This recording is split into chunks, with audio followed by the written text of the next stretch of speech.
ఇంద్రియాణం హి చరతాం యన్మనోను విధీయతే తదస్య హరతి ప్రజ్ఞాం వాయుర్నావమివాంబసి.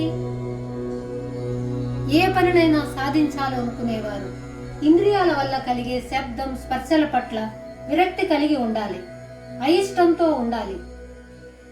లేకపోతే ఇంద్రియాలు ఇష్టం వచ్చినట్లు విషయాలు అనే పెద్ద అడవిలో తిరుగుతూనే ఉంటాయి. అంటే ఎప్పుడూ ఎన్నో విషయాలను తలుచుకుంటూనే ఉంటాయి ఈ ఇంద్రియాలు. దీని వలన కలిగే కష్టం, ప్రమాదం అంతా ఇంతా కాదు.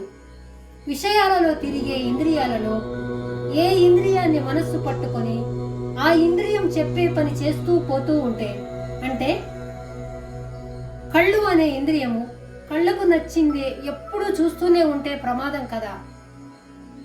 అలాగే అన్ని ఇంద్రియాలకు నచ్చింది మనిషి చెయ్యకూడదు.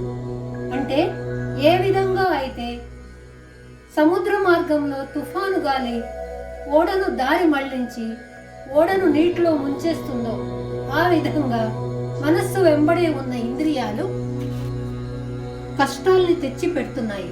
అంటే కళ్ళు అనే ఒక్క ఇంద్రియమే ఇంత కష్టం తెచ్చి పెడుతుంటే, ఇంకా అన్ని ఇంద్రియాలు మనస్సు వెంబడే మనస్సు చెప్పినట్లే వింటే ఎన్ని ప్రమాదాలు కలుగుతాయో కదా.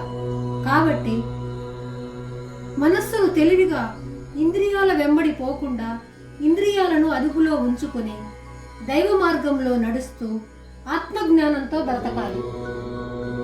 చాలా తెలివిగా ఉండి నీలో ఉన్న ఇంద్రియాలను నీవు జాగ్రత్తగా గమనిస్తూ ఉండాలి.